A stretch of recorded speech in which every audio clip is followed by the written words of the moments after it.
की ओर चल रहे हैं। तो यहाँ पे हम पढ़ेंगे, क्या पढ़ेंगे कि प्रमुख नदियों की अगर जलग्रहण क्षेत्र के अनुसार आपसे पूछ लिया जाए कि भारत की सबसे बड़ी नदी कौन सी होगी जिसका नदी बेसिन सबसे बड़ा है, जलग्रहण क्षेत्र, तो सबसे नंबर 1 पे आ जाएगा आपका गंगा नदी आ जाएगी, जिसका जलग्रहण क्षेत्र है 9,07,000 किलोमीटर स्क्वायर। अब यहाँ पे 9 लाख का मतलब क्या है कि गंगा के साथ साथ इसकी जितनी भी सहायक प्रमुख नदियां हैं, जैसे यमुना नदी हो गई और सोन नदी हो गई, और आप देखोगे और छोटी छोटी जो नदियां आती हैं इसमें गंडक नदी हो गई, घाघरा नदी हो गई, गोमती हो गई और चंबल नदी हो गई, जितनी भी इसमें प्रमुख सहायक नदियां हैं, जो है वो यमुना की सहायक नदी के रूप में हो या फिर वो गंगा की डायरेक्ट सहायक नदी के रूप में हो, इन सभी का जितना भी क्षेत्रफल कवर होता है नदियों के द्वारा, इसी को कहा जाता है जो है कि जल ग्रहण क्षेत्र या बेसिन कहते हैं, अपवाह क्षेत्र। तो सबसे बड़ा अपवाह क्षेत्र आपको मिलेगा गंगा का। वहीं सोन की बात करेंगे तो ये 70,055 किलोमीटर है, और गंडक की बात करेंगे तो 45,731।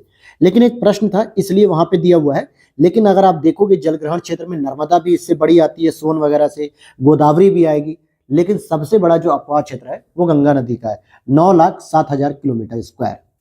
फिर वहीं एक प्रश्न पूछा जाता है कि मोरीबंद जो डेल्टा है वो किसका पार्ट है, तो ये किसका उप पार्ट है या किसका सब डिवीजन है, तो बंगाल डेल्टा का। जो गंगा नदी और ब्रह्मपुत्रा नदी के मिलन के बाद बंगाल की खाड़ी में सुंदरबन डेल्टा का निर्माण किया जाता है, तो यहाँ पे विभिन्न प्रकार के डेल्टा पाए जाते हैं, जिसमें एक पार्ट होता है आपका मोरीबंद। तो इसके बारे में जरा और डिटेल से समझते हैं कि जो बंगाल डेल्टा है, जिसको हम सुंदरबन डेल्टा भी कहते हैं, इसको 2 भागों में डिवाइड किया जाता है। एक होता है पश्चिमी निष्क्रिय डेल्टा और एक होता है पूर्वी सक्रिय मेघना डेल्टा। पूर्वी का मतलब जो पूर्वी बांग्लादेश हुआ करता था, मतलब पूर्वी बंगाल जो कि वर्तमान में बांग्लादेश है, और इधर से मणिपुर नागालैंड से जो आने वाली बराक नदियां वगैरह, मेघना नदी, इनके मिलन के बाद जो डेल्टा बनता है उसकी बात होगी।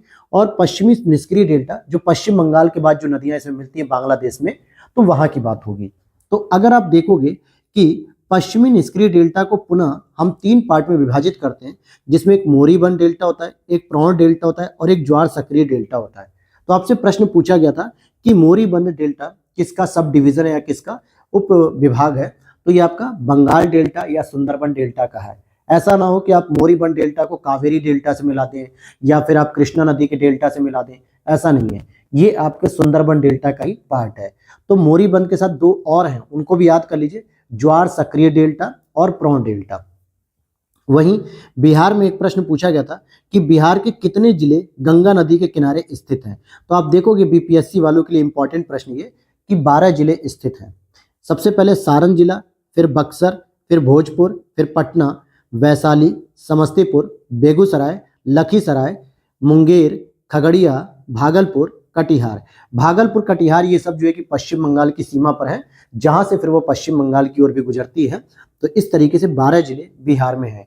और अगर मैं यूपी की बात करूं तो यूपी में लगभग 28 जिले ऐसे हैं जो गंगा नदी के तट पर हैं, जैसे आपका बिजनौर हो गया, कानपुर हो गया, इलाहाबाद हो गया, बनारस हो गया, चंदौली हो गया, गाजीपुर हो गया और बलिया हो गया। ऐसे प्रमुख शहर हैं जो गंगा नदी के तट पर ही विकसित हुए हैं। वहीं हम एक और चीज समझेंगे यहाँ पर कि जो जोंक नदी है दोस्तों, ये महानदी बेसिन का हिस्सा है। महानदी कहाँ पर बहती है? ओडिशा में बहती है।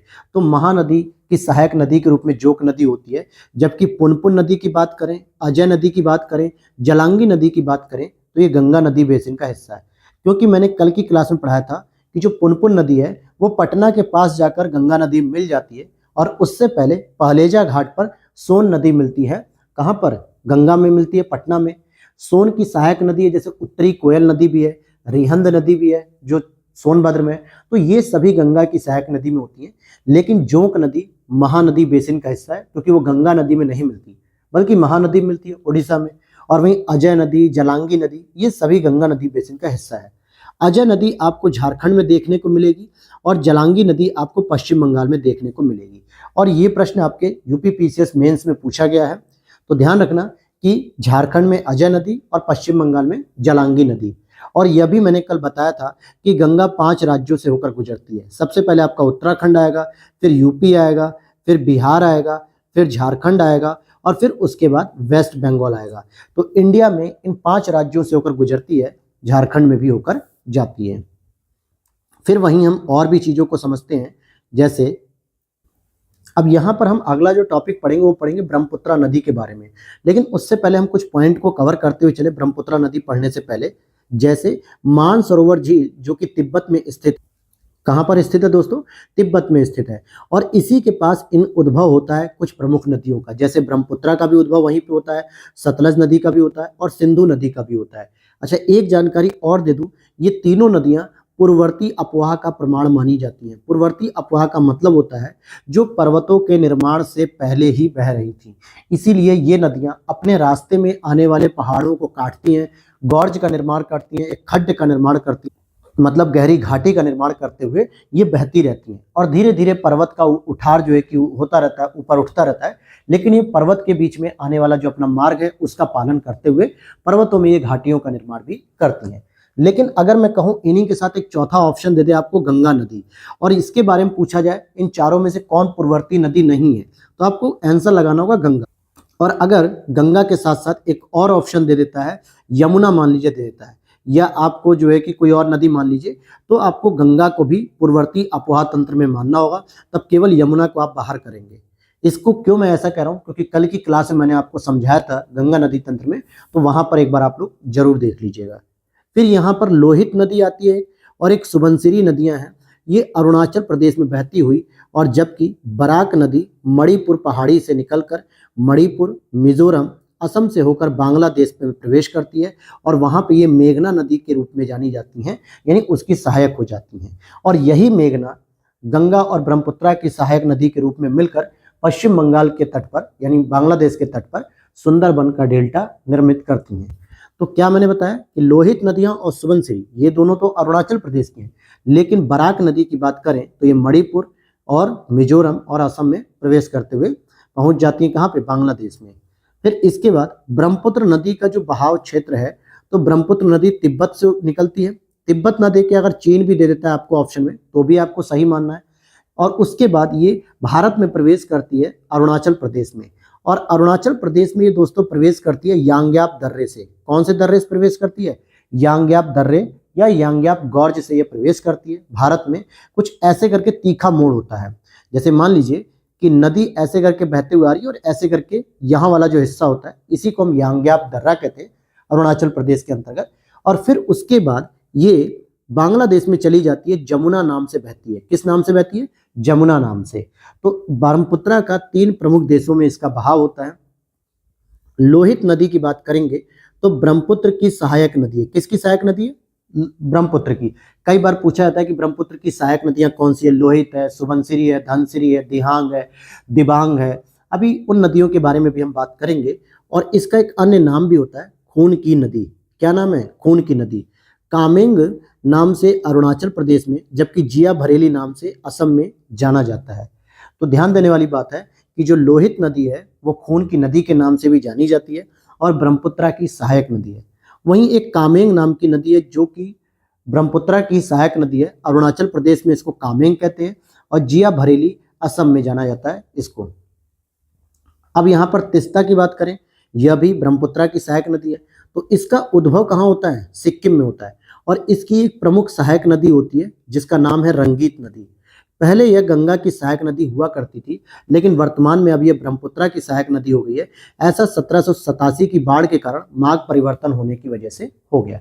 तो ये जो रंगीत नदी है, मतलब तिस्ता नदी जो है, क्योंकि रंगीत नदी तो तिस्ता की सहायक नदी है, सिक्किम में ही बहती है, लेकिन सिक्किम से जब नीचे उतरती है पश्चिम बंगाल से होते हुए ये बांग्लादेश में प्रवेश करती है, तो वहां पद्मा से न मिलकर जमुना से मिलती है, अर्थात ब्रह्मपुत्रा से मिलती है। अब पहले ये मिलती थी गंगा नदी से, लेकिन बाढ़ के कारण इसका मार्ग जब परिवर्तित हो गया और दूसरी तरफ जो इसका पुराना मार्ग था वहां पे गाद इकट्ठी हो गई, यानी कि एक जमाव हो गया, जिसकी वजह से अब इस नदी का जो बहाव तंत्र है वो परिवर्तित हो गया है।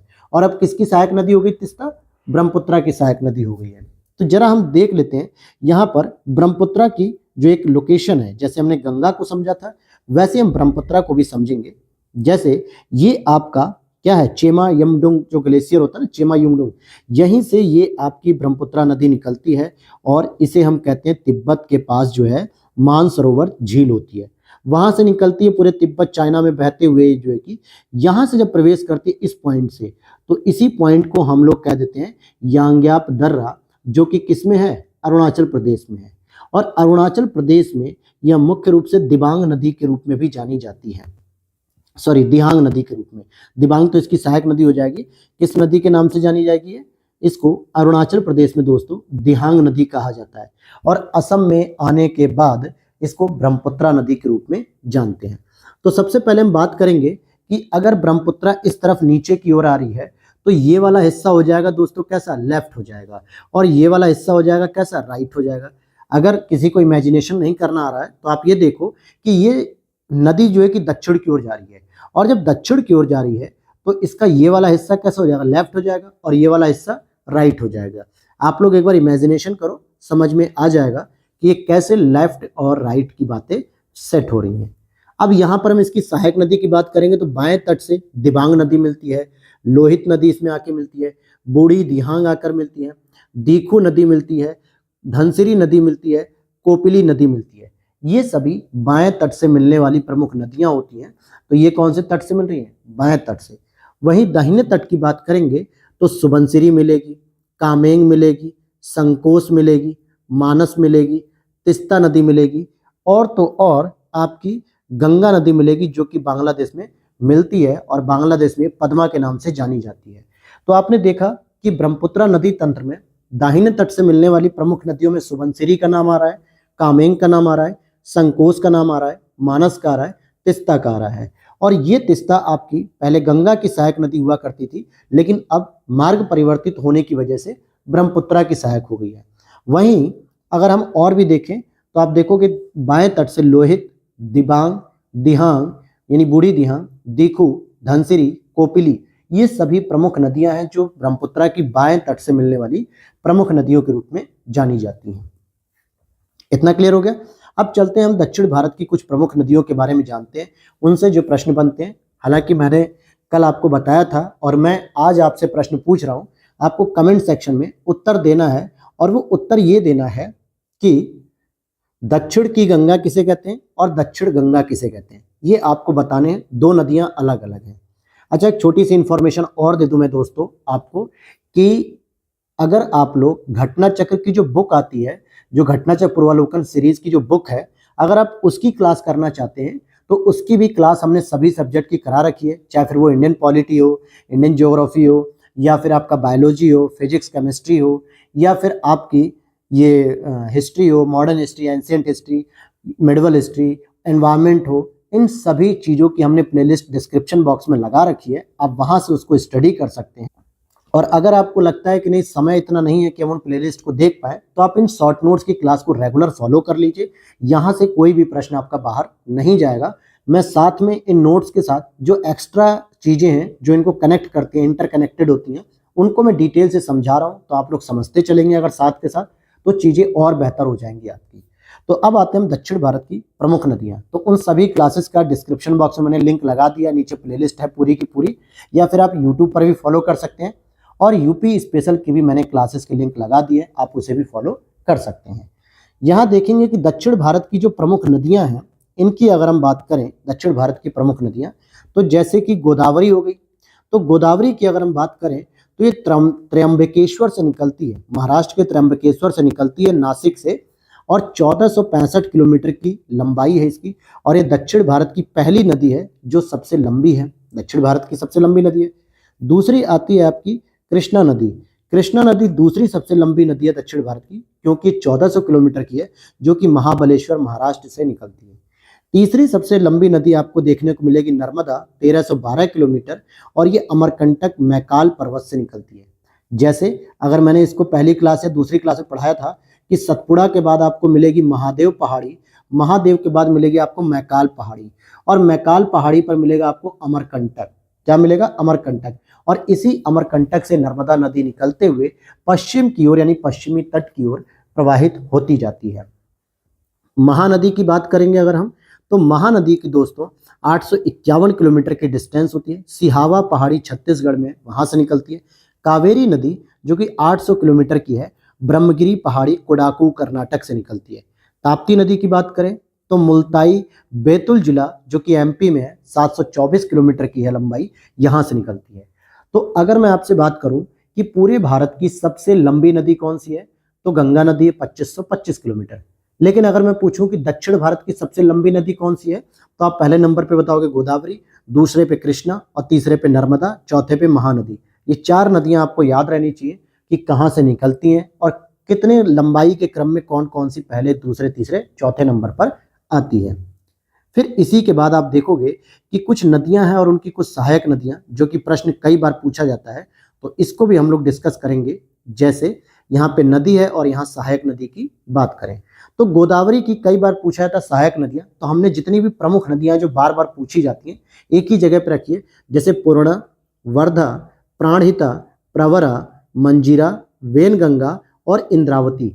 ध्यान देना कि ये इंद्रावती 2 जगह मिलेगी, आगे हम क्वेश्चन में बताएंगे, क्योंकि एक इंद्रावती आपको छत्तीसगढ़ में भी देखने को मिलेगी, लेकिन यहाँ पर दूसरी इंद्रावती जो आंध्र प्रदेश से निकल के गोदावरी की सहायक नदी के रूप में मिलती है। तो हम दोनों ही चीजों को, कंफ्यूजन को दूर करेंगे आपके। तो यहाँ पर आपने देखा गोदावरी की कुछ प्रमुख नदियां कौन सी हैं, पूर्णा, वर्धा, प्राणहिता, प्रवरा, मंजीरा, वेनगंगा, इंद्रावती। हालांकि वेनगंगा के साथ आप पेनगंगा को भी यहाँ पर रख सकते हो। वहीं कृष्णा नदी की बात करें, वहीं कृष्णा की कुछ प्रमुख सहायक नदियां हैं, जैसे तुंगभद्रा हो गया, कोयना नदी हो गया, घाट प्रभा, मूसी, भीमा, मालप्रभा, पंचगंगा, दूधगंगा। अब यहाँ पर याद रखना कि कोयना नदी दोस्तों किसकी सहायक नदी है, कृष्णा नदी की सहायक है। कभी कभी विद्यार्थी क्या करते हैं कि कावेरी की सहायक बना देते हैं, तो ये गलती मत करना। और तुंगभद्रा तो हालांकि सभी को पता है कि तुंग और भद्रा अलग अलग नदियां थी जो आपस में मिलकर तुंगभद्रा के नाम से जानी जाती हैं। जैसे चिनाब नदी, चंद्र और भागा 2 अलग नदियां हैं, इनके मिलने के बाद ही चिनाब नदी बनती है। तो ऐसे तुंगभद्रा बनी है, लेकिन तुंगभद्रा कृष्णा की प्रमुख सहायक नदी है, तो मैक्सिमम स्टूडेंट इसको सही कर लेता है। लेकिन यहाँ पे मूसी नदी है, भीमा नदी है, कोयना नदी है, इसको लेके कंफ्यूजन होता है, तो ये गलत नहीं होना चाहिए। कावेरी की बात करेंगे तो अमरावती हो गया, भवानी, काबिनी, हेमवती या हेमावती, ये प्रमुख नदियां हैं जो कावेरी की सहायक हैं। महानदी की बात करें तो शिवनाथ हो गया, हसदेव, इब, तेल, जोंक, ये प्रमुख नदी हैं। और मैंने आपको बताया था ऊपर के प्रश्न में कि जो जोंक नदी है दोस्तों, ये महानदी बेसिन की नदी है, न कि गंगा की। जबकि गंगा की हमने बताई थी पश्चिम बंगाल की जलांगी नदी थी, अजय नदी आपकी झारखंड की थी, ये हमने बताया था। लेकिन जोंक नदी के बारे में हमने बताया कि वो महानदी की सहायक नदी है। अच्छा, कौन कौन सी प्रमुख है, शिवनाथ, हसदेव, इब, तेल, जोंक। तो इन 3 नदियों को याद रखना है, इब नदी को, तेल नदी को, जोंक नदी को, क्योंकि ये तीनों कई बार प्रश्न पूछा जाता है कि ये किसकी सहायक नदी है। और अब जरा हम कावेरी नदी के बारे में थोड़ी सी जानकारी को कलेक्ट कर लेते हैं यहाँ पे। तो कावेरी नदी में अगर हम देखें तो कावेरी नदी का जो उद्गम है ब्रह्मगिरी की पहाड़ी कोडागु जिले कर्नाटक से होती है। इसका प्रवाह क्षेत्र 4 प्रमुख राज्यों में है, केरल, कर्नाटक, तमिलनाडु और पुदुचेरी। पुदुचेरी एक यूनियन टेरिटरीज है, तो यानी 3 प्रमुख राज्य और एक यूनियन टेरिटरी, इन 4 राज्यों में इसका प्रवाह क्षेत्र है। और इसके अपवाह मार्ग में 3 नदी द्वीप भी देखने को मिलते हैं। क्या देखने को मिलते हैं, 3 नदी द्वीप। जैसे कि पहला द्वीप पड़ेगा श्रीरंगपट्टनम द्वीप हो गया, दूसरा शिव समुद्रम द्वीप हो गया, तीसरा श्रीरंगम द्वीप हो गया। तो श्रीरंगपट्टनम द्वीप, शिव समुद्रम द्वीप और श्रीरंगम द्वीप, ये तीनों इसके नदी के अपवाह में पड़ने वाले द्वीप हैं। तो जैसे जैसे नदी बहती है और आगे द्वीप के आने की वजह से क्या होती है, अपने मार्ग को परिवर्तित कर लेती है, 2 धाराओं में परिवर्तित होती है और फिर आगे जाके आपस में एक मिल जाती है। फिर उसके बाद कुछ दूर बहती है और फिर एक द्वीप आने की वजह से, शिव समुद्रम की वजह से, ये 2 धाराओं में बट के फिर ये आगे आ जाती है और फिर आगे मिल के एक धारा बनाती हैं। फिर इसके बाद श्रीरंगम की बात करें तो यहाँ पे फिर 2 द्वीप, मतलब 2 धाराओं बंटने के बाद फिर ये आगे फिर एक धारा में हो जाती है और बंगाल की खाड़ी में गिर जाती है, बे ऑफ बंगाल की खाड़ी में ये गिर जाती है। तो ये चीज आपने समझ ली कि कावेरी नदी में 3 प्रमुख नदी द्वीप मिलते हैं। हालांकि दुनिया का सबसे बड़ा जो नदी द्वीप है दोस्तों, उसका नाम है माजुली द्वीप, जो कि नदी में मिलता है। और किस नदी में मिलता है ये आपको मिलता है ब्रह्मपुत्रा नदी में। ये सबसे बड़ा जो है कि आपका माजुली द्वीप सबसे बड़ा नदी द्वीप है। अब यहाँ पर कुछ नदियों के क्रम भी हैं, तो हम इसको भी पढ़ लेते हैं। लेकिन उससे पहले हम कृष्णा नदी का जो जल विवाद है, राज्य कौन कौन से इसमें, तो आंध्र प्रदेश है, कर्नाटक है, महाराष्ट्र के मध्य 1957 से चला आ रहा है। लेकिन वर्तमान में अगर आप देखोगे तो तेलंगाना को भी अब इसमें इंक्लूड किया जा रहा है। अभी मैंने विजन आईएएस की मंथली मैगजीन में अक्टूबर मंथ के करंट अफेयर्स में मैंने इस चीज़ को बहुत डिस्कस किया था, कृष्णा नदी के बारे में। आप उसे देख लीजिएगा, प्लेलिस्ट मैंने अलग से बना रखी है, क्योंकि यूपीएससी 2024 के लिए विजन आईएएस की मंथली करंट अफेयर्स भी मैं कंप्लीट कराता हूँ, ताकि आप लोगों को जो हिंदी माध्यम के विद्यार्थियों को दिक्कत होती है कि करंट अफेयर्स विजन आईएएस की कैसे समझे, तो उसमें बहुत हेल्प मिलती है आप लोगों को, बहुत सारे आप लोगों के पॉजिटिव कमेंट्स आते हैं, तो मैं उसको रेगुलर जो है कि लगातार चलाता हूँ। वहाँ पे कोई टॉपिक आपका डिटेल समझाता हूँ, तो आप उसे भी फॉलो कर सकते हैं। और अगर ये क्लास आपको पसंद आ रही हो हमारी, तो इसे प्लीज़ सब्सक्राइब करना दोस्तों, और साथ ही साथ शेयर जरूर करना, वीडियो को लाइक कर देना, कमेंट कर लेना, जो भी आपको पूछना है वो क्वेरी कर सकते हो। टेलीग्राम डिस्कशन ग्रुप में भी आप क्वेरी हमसे कर सकते हैं। और पीडीएफ को परचेस करना हो तो डिस्क्रिप्शन बॉक्स में एक व्हाट्सअप नंबर है, वहां से आप इसकी पीडीएफ को परचेस कर सकते हैं।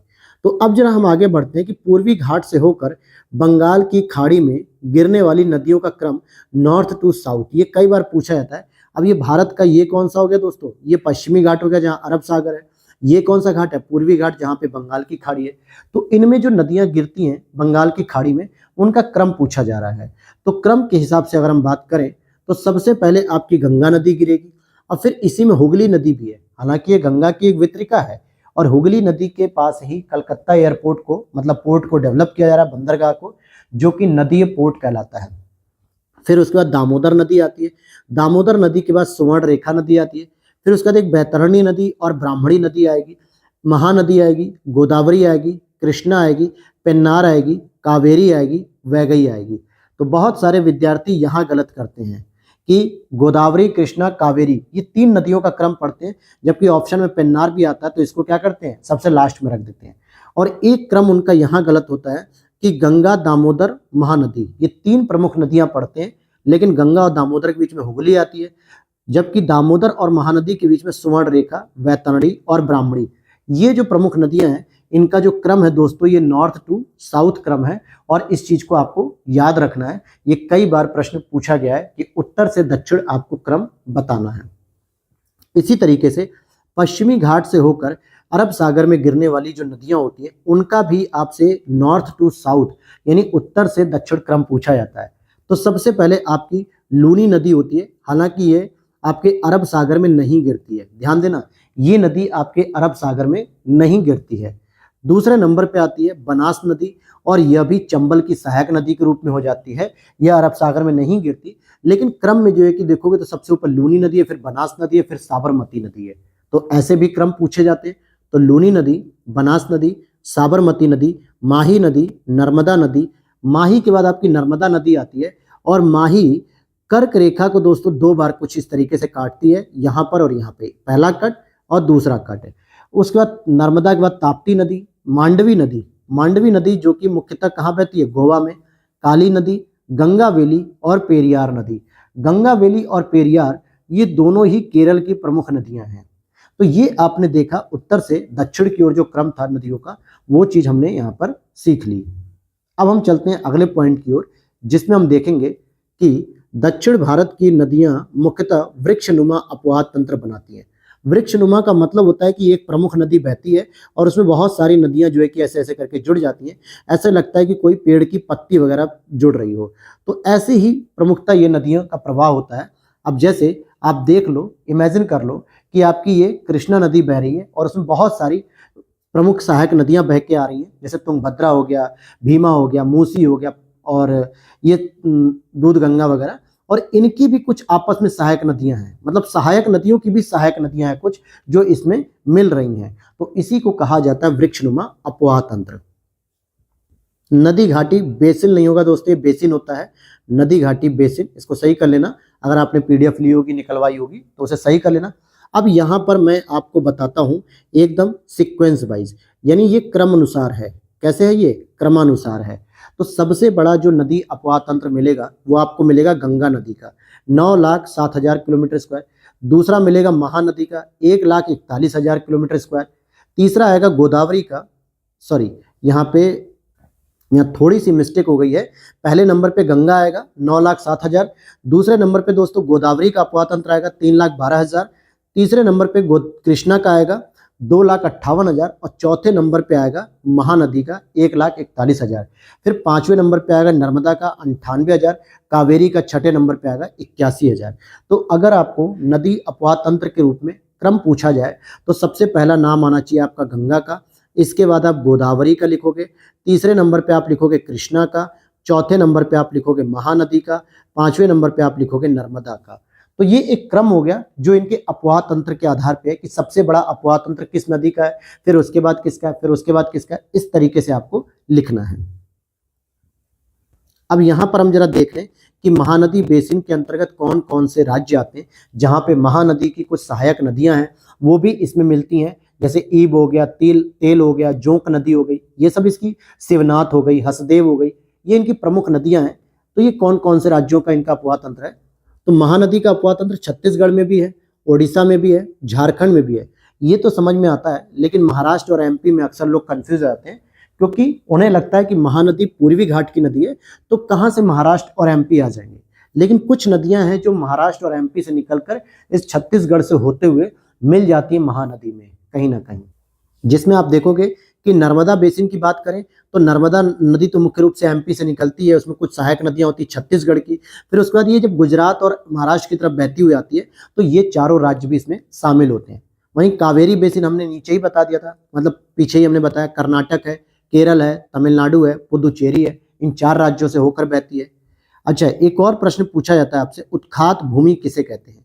उत्खात भूमि या चंबल या खड्ड या बीहड़ नदी, ये जो आपके होती है, ये किस नदी में होती है, तो ये चंबल नदी में होती है, क्योंकि गर्मियों में जब ये नदियां पूरी सूख जाती हैं तो यहाँ बड़ी बड़ी दरारें पड़ जाती हैं, जिनमें डाकू लोग पहले रहते थे। हालांकि अब तो मानव बस्ती हो गई है वहाँ पे।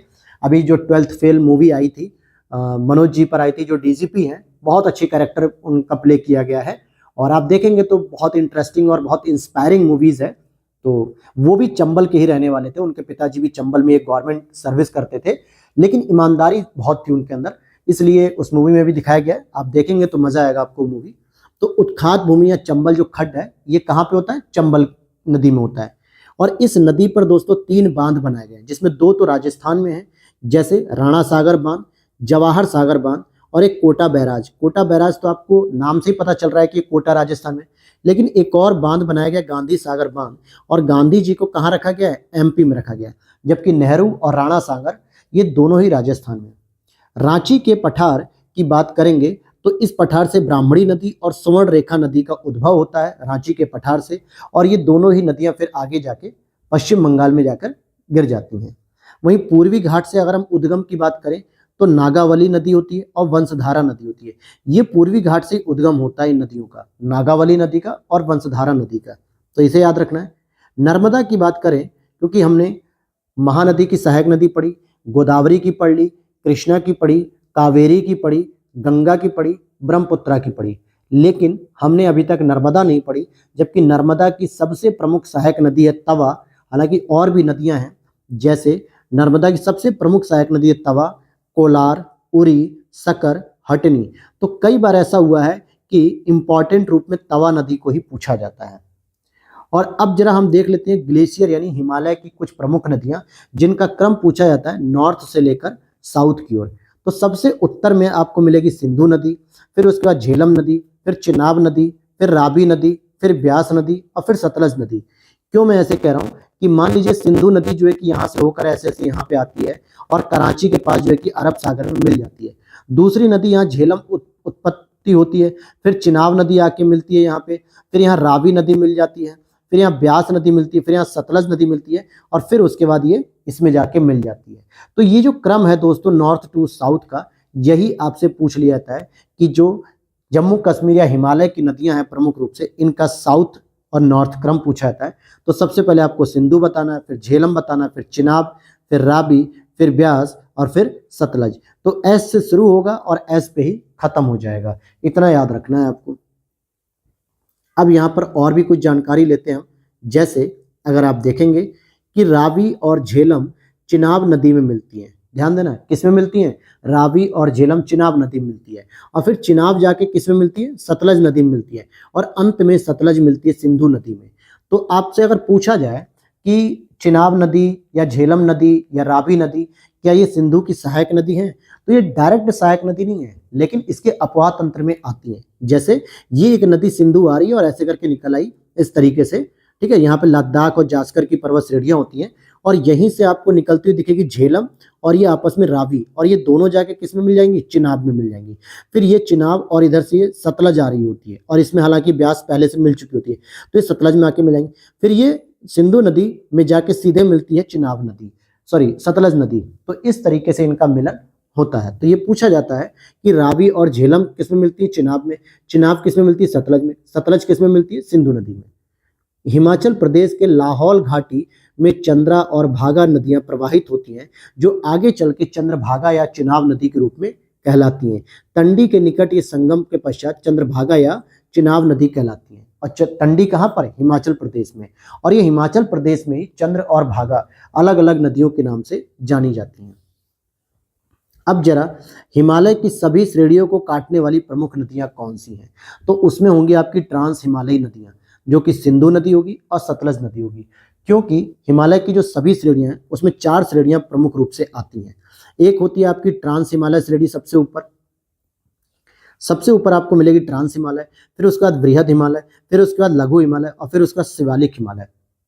तो जो नदियां हैं दोस्तों, ये इन चारों पर्वत श्रेणियों को काटती हैं। आप इमेजेस में देखोगे मैप में, तो यही आपको देखना है कि सिंधु और सतलज ये दोनों नदियां ऐसी हैं जो सभी पर्वत श्रेणियों को काटती हैं, और ये दोनों ट्रांस हिमालय की नदियां हैं। फिर इसमें सतलज की भी जरा सहायक नदी देख लो, तो ब्यास तो आपको पता ही रहता है, क्योंकि सतलज ब्यास में ही मिल जाती है, तभी जाके सतलज सिंधु नदी मिलती है। लेकिन बास्पा और स्पीति ये भी 2 नदियां हैं जो सतलज की सहायक नदी हो जाती है। वहीं हगरी नदी जो होती है दोस्तों, हगरी नदी तुंगभद्रा नदी की सहायक नदी होती है। और तुंगभद्रा किसकी सहायक नदी होती है, कृष्णा नदी की सहायक होती है, जो पश्चिमी घाट से निकलकर कर्नाटक आंध्र प्रदेश से प्रवाहित होती है। तो हगरी नदी तुंगभद्रा की सहायक नदी है, और ये कि पश्चिमी घाट से निकल के कर्नाटक आंध्र प्रदेश से होकर बहती है, और बाद में तुंगभद्रा कृष्णा नदी में जाकर मिल जाती है। हिमाचल प्रदेश से प्रवाहित होने वाली जो प्रमुख नदियां हैं, जैसे कि व्यास हो गया, चिनाब हो गई, रावी हो गई, सतलज हो गई, यमुना हो गई। तो यमुना भी भाई हिमाचल प्रदेश में बहती है ना। और सतलज नदी की सहायक तो ब्यास जो है वो ब्यास हिमाचल में बहती है, और सतलज भी हिमाचल में बहती है, क्योंकि हिमाचल से बहते हुए ये पंजाब में आती है। और इन्हीं दोनों के बॉर्डर पे भाखड़ा नागल डैम बना है सतलज नदी पर ही। तो कौन कौन सी इसकी सहायक नदी हो गई, ब्यास हो गई, चिनाब हो गई, रावी हो गई, सतलज हो गई, यमुना। ये वो नदियां हैं जो मुख्य रूप से हिमाचल प्रदेश से प्रवाहित होती हैं।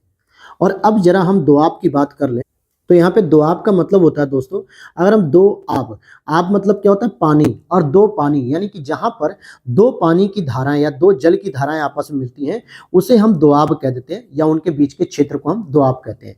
अब जैसे एक वर्ड आता है बिष्ट दोआब, तो बिष्ट का मतलब क्या हो गया, ये ब्यास और सतलज के मध्य जो क्षेत्र होता है उसे हम बिष्ट दोआब कहते हैं। बारी की बात करेंगे तो यहाँ पे ब्यास हो गया, और री से रावी हो गया, तो इनके मध्य का क्षेत्र। रचना की बात करेंगे तो ये रावी हो गई और चिनाब के मध्य की बात हो गई। चाज की बात करें तो चिनाब और झेलम के बीच की बात हो गई।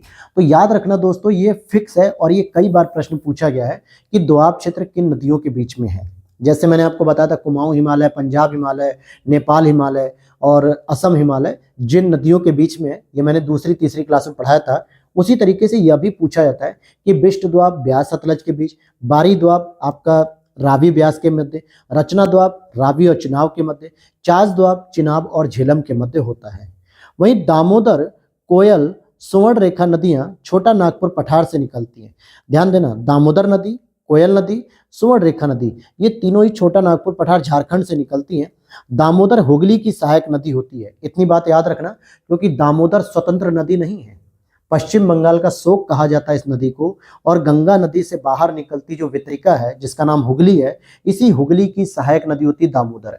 और स्वयं दामोदर की 2-3 प्रमुख सहायक नदी हैं, जैसे बराकर नदी इसकी प्रमुख सहायक नदी है। अब यहाँ पर अगर हम बात करें कि दामोदर नदी से एडन नहर को निकाला गया था, और एडन नहर 1938 में निकाली गई थी यहाँ पे सिंचाई करने के लिए, क्योंकि 1938 के दौरान आप देखोगे कि पूर्वी बंगाल और पश्चिम बंगाल एक ही क्षेत्र हुआ करता था, तो इसलिए यहाँ पर सिंचाई करने के लिए एडन नहर का निर्माण किया गया, जो दामोदर नदी से निकाला गया। फिर यहाँ पर हम दामोदर की भी कुछ सहायक नदियां पढ़ लें। जैसे मैंने अभी आपको बराकर नदी बताया जो इसकी प्रमुख सहायक नदी है, वहीं जमुनिया भी है और बारकी भी है। ये भी 2 और अन्य नदियां हैं जो दामोदर की सहायक नदी हो जाती हैं। दामोदर विभ्रंश घाटी यानी रिफ्ट वैली में बहती है। ये भी इंपॉर्टेंट प्रश्न है। जैसे आपको पता है कि नर्मदा नदी कैसी है, रिफ्ट घाटी में बहती है। नर्मदा के साथ और कौन सी है, ताप्ती नदी भी है जो रिफ्ट घाटी में बहती है, लेकिन ये पश्चिमी घाट से संबंधित है। आपसे प्रश्न पूछा जाता है कि पूर्वी घाट से कौन सी ऐसी है, पूर्वी घाट से संबंधित कौन सी वो नदी है जो रिफ्ट वैली में बहती है, तो उसका नाम हो जाएगा दामोदर।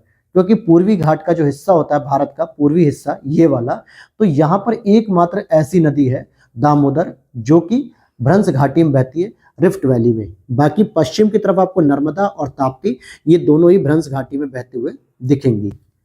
फिर अगला प्रश्न है, किस नदी के ऊपरी मार्ग में मीठा पानी मिलता है जबकि निचले मार्ग में ये खारे पानी के रूप में प्रवाहित होती है? तो ये लूनी नदी है। जैसे जैसे वो राजस्थान और गुजरात के कच्छ वाले क्षेत्र में प्रवेश करती जाती है तो यहाँ पर इसका पानी खारा होता चला जाता है, लेकिन इसके उद्भव के पास जहाँ से उत्पत्ति होती है वहाँ इसका पानी मीठा मिलता है। तो एक ही नदी की दो विशेषताएं रखने वाली एकमात्र भारत की ऐसी नदी है जिसका नाम है लूनी, और ये नमक बनाने के भी काम आती है। तो लूनी नदी में आपको जहाँ इसकी उत्पत्ति होती है वहाँ इसका मीठा पानी, और जहाँ इसका मिलन होता है कच्छ के रण की तरफ और राजस्थान का हिस्सा जो दक्षिणी है जहाँ पर ये दलदली क्षेत्रों में मिलती है और इसमें खारा पानी मिलता जाता है। और एकमात्र यही ऐसी नदी है अगर आप देखोगे जिसको हम अंतर्देशीय प्रवाह, यानी ये न तो किसी समुद्र में जाके मिल रही है न किसी खाड़ी में, ये अपने ही देश में उत्पत्ति होकर अपने ही देश में समाहित हो जा रही है। अब इसके उद्गम की बात करें तो अजमेर में अरावली श्रृंखला में स्थित नागा पहाड़ी से होता है। अजमेर जो कि राजस्थान का हिस्सा है और ये कच्छ के रण में विलीन हो जाती है, अर्थात दलदली भूमि में ये जाके विलीन हो जाती है। वहीं एक त्रिवेणी नहर है दोस्तों जो बिहार के लिए इंपॉर्टेंट मानी जाती है। इसमें जो पानी आता है वो गंडक नदी से आता है और यह पश्चिमी चंपारण जिले बिहार में स्थित है। क्योंकि ये जो त्रिवेणी नहर है इससे पश्चिमी चंपारण पूर्वी चंपारण वाले जो क्षेत्र हैं उसमें सिंचाई की सुविधा को प्रदान किया जाता है। ये हिमालयी क्षेत्र होते तराई भाग के, यहाँ पर सिंचाई की सुविधा त्रिवेणी नहर से मिलती है। और त्रिवेणी नहर में जो पानी आता है वो गंडक नदी से आता है। किससे आता है? गंडक नदी से। तो ये उत्तर प्रदेश और बिहार की संयुक्त परियोजना होती है, लेकिन इसमें नेपाल को भी ऐड किया जाता है, तो इसलिए इसमें नेपाल भी शामिल हो जाता है। अब यहाँ पर कुछ हम और नदियों के बारे में बात करेंगे जो छोटी छोटी नदियां हैं। तो आप देखोगे जैसे एक श्योक नदी है, फिर जास्कर भी नदी है, फिर स्पीति नदी है और ये सतलज नदी है। मैंने अभी बताया कि सतलज की जो सहायक नदी है दोस्तों, एक तो ब्यास मैंने बताया था आपको, एक स्पीति बताया था मैंने आपको ऊपर अभी बताया था ना, तो ये सभी प्रमुख सहायक नदियां हैं सतलज की। तो आप इसमें देख सकते हो कि श्योक नदी किसकी सहायक नदी दोस्तों? सिंधु की सहायक नदी है। और श्योक की एक और सहायक नदी है वो है नुब्रा नदी भी श्योक नदी में मिलती है और श्योक नदी सिंधु में मिल जाती है। और ये सियाचिन ग्लेशियर जो है ना नुब्रा नदी के तट पर, सियाचिन ग्लेशियर वहीं पर है, जम्मू कश्मीर के एकदम टिप वाले पॉइंट पर। हालांकि इस समय वो लद्दाख में आ चुका है, जम्मू कश्मीर में नहीं है। फिर वहीं जास्कर नदी आती है, फिर उसके नीचे उतरोगे स्पीति आएगी, फिर उसके नीचे सतलज आएगी, क्योंकि ये नॉर्थ से साउथ की डायरेक्शन को फॉलो कर रही है। राजघाट नदी घाटी परियोजना यूपी और एमपी की संयुक्त परियोजना है और ये बेतवा नदी पर स्थित है। मोस्ट इंपॉर्टेंट प्रश्न है, इसको लगा लीजिए, ये प्रश्न पूछा जा सकता है। राजघाट नदी घाटी परियोजना यूपी और एमपी की संयुक्त परियोजना है जो बेतवा नदी पर स्थित है। वहीं सतलज नदी का उद्गम की बात करें तो सतलज नदी का उद्गम स्थल राकसताल झील है जो कि मानसरोवर झील के पास है, जो सिपकीला हिमाचल प्रदेश से भारत में प्रवेश करती है। यानी इसकी उत्पत्ति भी तिब्बत के क्षेत्र में होती है, जैसे सिंधु और ब्रह्मपुत्रा की होती है। राकसताल झील से निकलती है और सिपकीला जो दर्रा है जहां से हिमाचल प्रदेश में प्रवेश किया जाता है, तो वहीं से ये नदी भारत में प्रवेश करती है सिपकीला से। संकोश नदी दोस्तों ये कई बार डिस्प्यूटेड प्रश्न रहा है कई सारे एग्जाम में, लेकिन आयोग के द्वारा असम और पश्चिम बंगाल को ही सही उत्तर माना गया है, तो आपको यही मानना भी है।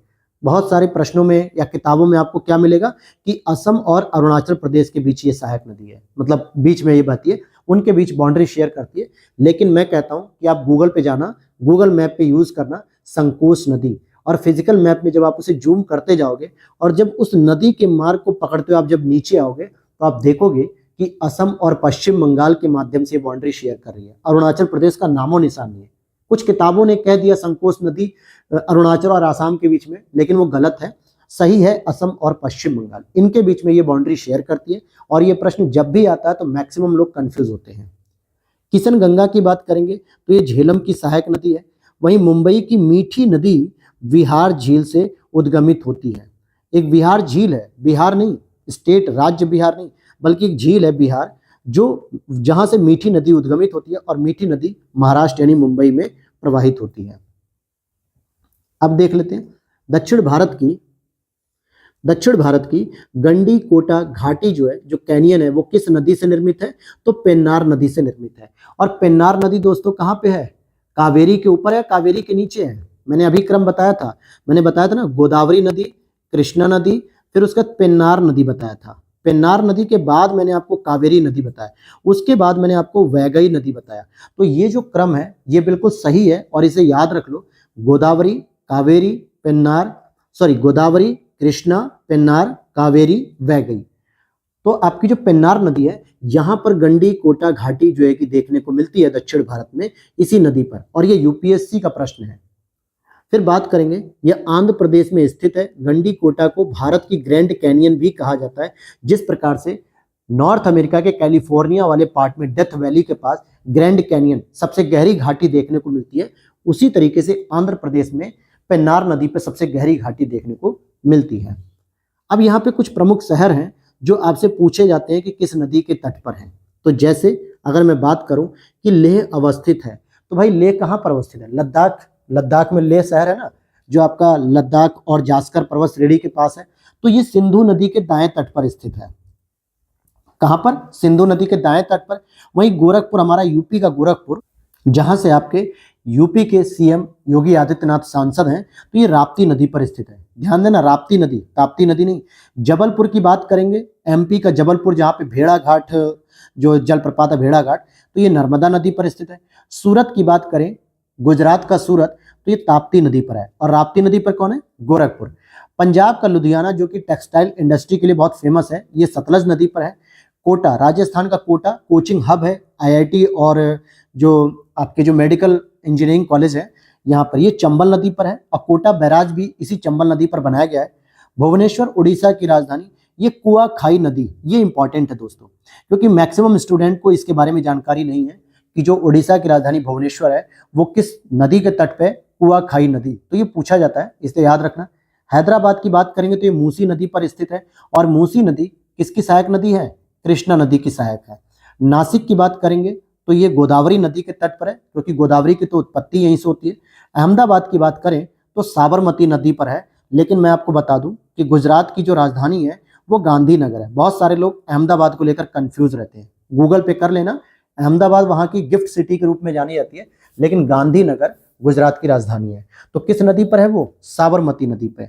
और इसी तरीके से और भी प्रश्न है, जैसे कटक की बात करें, उड़ीसा का जो कटक है ये महानदी तट पर है। उज्जैन की बात करेंगे तो ये क्षिप्रा नदी के तट पर है, जबकि क्षिप्रा किसकी सहायक नदी है? चंबल की सहायक नदी है। और चंबल की सहायक नदी क्षिप्रा है और चंबल किसकी सहायक नदी है? यमुना की। तो क्षिप्रा नदी के तट पर उज्जैन है। लखनऊ की बात करें तो गोमती नदी के तट पे है, जबकि गोमती नदी के तट पर 3 प्रमुख जिले हैं। जैसे एक तो हो गया एलक्यू लखनऊ, दूसरा हो गया जौनपुर, तीसरा हो गया आपका सुल्तानपुर। ठीक है, चौथे में आप आ जाओगे तो थोड़ा बहुत गाजीपुर का हिस्सा आता है। हालांकि गाजीपुर में ही गोमती नदी गंगा से मिल जाती है, सैदपुर घाट के पास। तो 3 प्रमुख शहरों की बात करें, लखनऊ, जौनपुर, सुल्तानपुर, ये तीनों ही गोमती नदी के तट पर है, केवल लखनऊ ही नहीं। और गोमती नदी का दोस्तों उद्भव कहाँ से होता है? तो फुलहर झील से होता है। और ये एकमात्र ऐसी नदी है जो गंगा की बाएं तट से मिलने वाली प्रमुख नदी है। लेकिन ये हिमालय से निकलती नहीं, बल्कि स्थल से, पीलीभीत से, फुलहर झील से निकलती है। फिर वहीं ताप्ती नदी की बात करें, जिस ताप्ती नदी को हमने देखा कि ये गुजरात में बहती है, उसके तट पर बैतुल भी देखने को मिलेगा। इंद्रावती नदी, इस पर जगदलपुर देखने को मिलेगा। और ये इंद्रावती नदी आपकी छत्तीसगढ़ में बहती है, जहां पर जगदलपुर देखने को मिलता है इसके तट पर। और इसके बाद हम देखें, मंदाकिनी नदी के तट पर गौरी कुंड देखने को मिलेगा, रामबाड़ा देखने को मिलेगा, गुप्त काशी देखने को मिलेगा। अब कमेंट सेक्शन में आप लोग बताना मेरे को कि केदारनाथ जो मंदिर है वो किस नदी के तट पर है। और दूसरा आपसे पूछता हूं मैं, बद्रीनाथ मंदिर ये किस नदी के तट पर है। और ये दोनों ही प्रश्न मैंने कल की वीडियो में पढ़ाए हैं, कल की क्लास में मैंने बताया है, गंगा नदी की जब सहायक नदियां पढ़ा रहा था तभी। तो अब मैं बार बार इसको रिपीट नहीं करूंगा, बल्कि आपसे पूछना चाह रहा हूं कि अगर आप इस समय वीडियो देख रहे हैं किसी भी समय, तो आपको तुरंत पता होना चाहिए। अगर आपने पिछली क्लास देखी होगी तो आप रिप्लाई करेंगे। वहीं पंढरपुर की बात करें, जो कि महाराष्ट्र का बहुत प्रमुख शहर है, ये चंद्रभागा अर्थात कि भीमा जो कि चंद्रभागा की नदी पर स्थित है। तिरुचिरापल्ली केरल में कावेरी नदी के तट पर है। हम्पी की बात करें जो कि पुराने समय में विजयनगर साम्राज्य की राजधानी हुआ करती थी, वर्तमान में कर्नाटक में ये स्थित है और ये तुंगभद्रा नदी पर स्थित है। और तुंगभद्रा दोस्तों किसकी सहायक नदी है? ये कृष्णा की सहायक नदी है। फिर वहीं कश्मीर का एक बहुत ही चर्चित क्षेत्र पहलगाम, कौन सा है? पहलगाम, जो कि कश्मीर में है और ये क्या है? नदी के तट पर है। पहलगाम जो है कश्मीर के जो नदी के किनारे स्थित है, कौन सी? लिद्दर नदी। जो पहलगाम कश्मीर है ये कौन सी नदी के किनारे स्थित है? तो ये लिद्दर नदी के किनारे स्थित है। तो याद रखना लिद्दर नदी पे कभी ध्यान भी नहीं जाएगा आपका कि ये कश्मीर में भी बहती है, क्योंकि लिद्दर नदी झेलम की सहायक नदी है। तो अभी मैंने आपको बताया था कि किशन गंगा भी किसकी है? झेलम नदी की सहायक नदी है। यहाँ पर आप देख सकते हो किशन गंगा भी झेलम की सहायक नदी होती है। अब यहाँ पर हमको जलप्रपात को पढ़ लेते हैं दोस्तों जरा, जो कि फैक्चुअल इंफॉर्मेशन है और सीधे सीधे इसका प्रश्न आ जाता है। तो यहाँ पर हम कुछ राज्य को पढ़ेंगे, जलप्रपात का नाम पढ़ेंगे, किस नदी पर स्थित है और किस राज्य में स्थित है यह भी देखेंगे। जैसे सबसे फेमस आपका है कपिल धारा जलप्रपात नर्मदा नदी पर स्थित है और ये एमपी में है। धुआंधार जलप्रपात यह भी नर्मदा नदी पर है। दुग्धधारा जलप्रपात यह भी नर्मदा नदी पर है। ध्यान देना ये तीनों ही एमपी में है। जरा इसी समय में आपका डिफरेंस क्रिएट करा दूं, एक दुग्धधारा है और एक दूध सागर है, दो अलग अलग जो है की है। दूध सागर की बात करेंगे तो ये मांडवी नदी पर है, गोवा में स्थित है। तो ध्यान देना दोनों का अर्थ तो आ रहा है दूध, लेकिन एक दुग्ध धारा है और एक दूध सागर है। तो एक में धारा वर्ड यूज हो रहा है तो नर्मदा में हो जाएगा, और सागर वर्ड यूज हो रहा है तो मांडवी नदी गोवा में हो जाएगा। चित्रकूट की बात करें, और अगर हम चित्रकूट की बात करें तो बहुत सारे लोग कंफ्यूज हो सकते हैं, क्योंकि यूपी में भी एक चित्रकूट जिला है, महोबा के पास जो है कि चित्रकूट जिला है, जहां पर रानीपुर टाइगर रिजर्व को स्टैब्लिश किया गया, जो कि यूपी का चौथा टाइगर रिजर्व है। क्योंकि यूपी में 3 टाइगर रिजर्व ऑलरेडी थे। एक तो था आपका दुधवा टाइगर रिजर्व, दूसरा था पीलीभीत टाइगर रिजर्व, तीसरा था Amangarh tiger reserve. Amangarh tiger reserve मुख्य रूप से बिजनौर में स्थित है, लेकिन चौथा टाइगर रिजर्व खोला गया है रानीपुर में और ये चित्रकूट जिले में है। तो यहाँ पर आप पढ़ रहे हैं चित्रकूट जलप्रपात, तो ध्यान देना ये यूपी में नहीं है बल्कि इंद्रावती नदी पर छत्तीसगढ़ में है। तो इसी कंफ्यूजन को मैंने आपको दूर किया कि चित्रकूट नाम देखकर कहीं यूपी की जो कोई नदी दे दी जाए उस साइड में बहने वाली, जैसे बेतवा उधर की प्रमुख नदी है या केन नदी, तो उस पर आपको उत्तर नहीं लगाना है, क्योंकि ये छत्तीसगढ़ का इंद्रावती नदी पर होने वाला जलप्रपात है जिसका नाम चित्रकूट रखा गया है। तो दुग्धधारा और दूध सागर में अंतर बता दिया, चित्रकूट का अंतर बता दिया कि यूपी का चित्रकूट कौन सा है और ये चित्रकूट जलप्रपात कैसा है, दोनों में अंतर है। चूलिया जलप्रपात की बात करें तो ये चंबल नदी पर राजस्थान में है। डुडुमा जलप्रपात की बात करेंगे तो ये मच्छकुंड कोरापुट ओडिशा में स्थित है, मच्छकुंड नदी पे। गोकक जलप्रपात की बात करें तो ये घाट प्रभा नदी पर कर्नाटक में स्थित है। कहाँ पर स्थित है? कर्नाटक में। और अब हम इसी के साथ कुछ झीलों को भी यहाँ पर कवर कर लेते हैं कि कौन कौन से राज्यों में वो झीलें स्थित हैं। तो इस पर भी हम लोग एक नज़र जरा चलाते हैं। तो वो नज़र हमारी ये है कि साला झील, ये आपका जीजा और साला वाला संबंध नहीं है, ये साला झील आपके अरुणाचल प्रदेश में है। बड़खल झील की बात करें तो ये हरियाणा में है। सूरज कुंड तो आपको पता है, क्योंकि सूरज कुंड जो है कि बहुत फेमस झील है और यह हरियाणा की है। यहाँ पे वार्षिक महोत्सव भी होता है, सूरज कुंड महोत्सव के नाम से मेला वगैरह लगता है। तो ये तो हरियाणा में है, मैक्सिमम स्टूडेंट को पता है। लेकिन बड़खल झील याद रखना हरियाणा में है। वहीं कालीवेली झील ये तमिलनाडु में स्थित है। पिछली साल ये करंट अफेयर्स में चर्चा में आ गई थी, क्योंकि यहाँ पर कालीवेली वन्य जीव अभ्यारण्य को मान्यता मिल चुकी है तमिलनाडु सरकार के द्वारा। तो ये पूछा जा सकता है, क्योंकि यहीं पर ये झील भी फेमस है तमिलनाडु में। सांबर झील, पुष्कर झील और राजसमंद झील, उदय सागर झील, ये सब तो आपको पता है कि ये राजस्थान में, क्योंकि उदय सागर, उदयपुर वगैरह ये सब वहीं पे है। राजसमंद और सांबर झील, यहाँ से नमक बनता है। पुष्कर झील, तो ये सभी राजस्थान में फेमस है। पुष्कर मेला भी दोस्तों जो ऊंट के लिए फेमस है, क्योंकि यहाँ पर ऊंट का व्यापार होता है पुष्कर मेला में, तो ये भी बहुत फेमस जगह है। फिर वहीं पे हैदराबाद तेलंगाना में कुछ नदियां देखने को मिलेंगी, मतलब झीलें, जैसे हुसैन सागर हो गया, उस्मान सागर, और ये जो झीलें हैं हुसैन सागर और उस्मान सागर झील, ये आपके हैदराबाद में स्थित है और हैदराबाद तेलंगाना की राजधानी है। वर्तमान में अगर मैं आपसे पूछूं कि आंध्र प्रदेश की राजधानी क्या है, तो आपका उत्तर होना चाहिए अमरावती, क्योंकि इससे पहले आंध्र प्रदेश और तेलंगाना दोनों की संयुक्त रूप से राजधानी हुआ करती थी हैदराबाद। लेकिन तेलंगाना का जब विभाजन हो गया तो अब तेलंगाना को राजधानी मिली है हैदराबाद और आंध्र प्रदेश को राजधानी मिल गई है अमरावती। वहीं एक और झील है नक्की झील, जिस प्रकार से सांबर झील, पुष्कर झील, राजसमंद, उदय सागर, नक्की झील, ये सभी राजस्थान की स्थित झीलें हैं। और अब जरा एक और रिपीटेशन हो जाए जलप्रपात का और राज्यों का।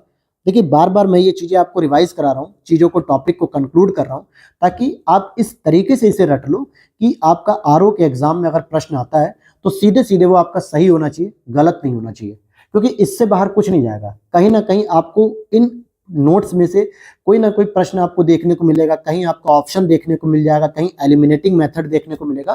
तो ये सारे के सारे नोट्स की एक खासियत है कि ये आपको सभी चीजें कवर करा दी जाएगी। और फिर घटना चक्र की बात करें दोस्तों, तो घटना चक्र तो वैसे भी रामबाण औषधि है। आप हजारों चैनल को फॉलो करते हैं यूट्यूब पर, सब में जितने भी लोग टॉपर हुए, जितने भी लोगों का सिलेक्शन हुआ प्रीलिम्स में, उन्होंने एक पुस्तक को कभी नहीं छोड़ा। जैसे पॉलिटी के लिए लक्ष्मीकांत होती है, हिस्ट्री के लिए स्पेक्ट्रम होती है, वैसे ही प्रीलिम्स के लिए रामबाण औषधि है, वो है आपकी घटना चक्र। तो घटना चक्र को कभी भी किसी ने मना नहीं किया, और आप भी चाहते हैं कि हम पढ़ लें, लेकिन टाइम इतना कम होता है कि हम 2 से 3 बार रिवीजन नहीं कर पाते। इसलिए यूट्यूब पर पहली बार ग्लैंस एकेडमी टीम के द्वारा आपके लिए ये इनिशिएट किया गया कि हम इनके शॉर्ट नोट्स तैयार कर दें, और जिसमें सभी टॉपिक को कवर किया गया, सारे चैप्टर्स को कवर किया गया घटना चक्र के। तो आप इनकी पीडीएफ को परचेस कर सकते हैं, जिसका लिंक डिस्क्रिप्शन बॉक्स में दिया हुआ है, जहां से आप व्हाट्सएप नंबर दिया हुआ है उस पर आप मैसेज करेंगे तो वहां पे पूरा का पूरा पीडीएफ का पेमेंट प्रोसेस, कितनी प्राइस है, सारी चीज आपको वहां डिटेल मिल जाएगी, और वहीं से आप इस पीडीएफ को व्हाट्सएप नंबर पर ही ले सकते हैं। और साथ ही साथ आप उसका प्रिंट निकलवा लीजिए, और हमारी क्लास आप रेगुलर देखते रहिए, तो उससे आपका रिवीजन भी हो जाएगा और चीजें बहुत अच्छे समझ में आ जाएंगी, और आप में अलग ही लेवल का कॉन्फिडेंस भी हो जाएगा। तो इन्हीं सब चीजों के साथ चलिए दोबारा आते हैं अपने टॉपिक पे। अब हम यहाँ पे जलप्रपात पढ़ रहे थे, तो बरकाना जलप्रपात की बात करें तो ये कर्नाटक में स्थित है। खंडाधार की बात करें तो ये उड़ीसा में स्थित है। पलानी की बात करें तो ये हिमाचल प्रदेश में स्थित है। ध्यान देना, ये पालनी पहाड़ी नहीं है। बहुत सारे स्टूडेंट क्या करेंगे, इसको अगर इंग्लिश में पढ़ रहे होंगे तो पालनी जलप्रपात पढ़ लेंगे, और पालनी क्या होता है, आपकी एक पहाड़ी है जो तमिलनाडु में है, लेकिन यहाँ पे पालनी जलप्रपात है, वाटरफॉल है, न कि आपकी कोई माउंटेन या पीक है। तो पलानी जो है हिमाचल प्रदेश में, क्योंकि इंग्लिश में तो ये ऐसे लिखेगा ना, पालनी, PALANI, और हिंदी में तो इसमें पलानी लिख रखा है, तो ये मिस्टेक हो सकती है इंग्लिश मीडियम के स्टूडेंट से, तो ये गलती मत करना। चचाई की बात करें तो ये बीहड़ नदी है एक, उसी पे MP में जो है कि बीहड़ नदी पे, और ये आपका यूपी पीसीएस 2019 का प्रश्न है, लोग या बूढ़ा घाघ, ये किस नदी पर जलप्रपात है, तो ये झारखंड में और बूढ़ा नदी पर स्थित है। तो बूढ़ा घाघ या लोग, जो लोध है, ये बूढ़ा नदी पर स्थित है झारखंड में। वहीं भारत का सबसे ऊंचा जलप्रपात कौन सा है, कुंचिकल जलप्रपात, जो कि 455 मीटर हाइट पर है।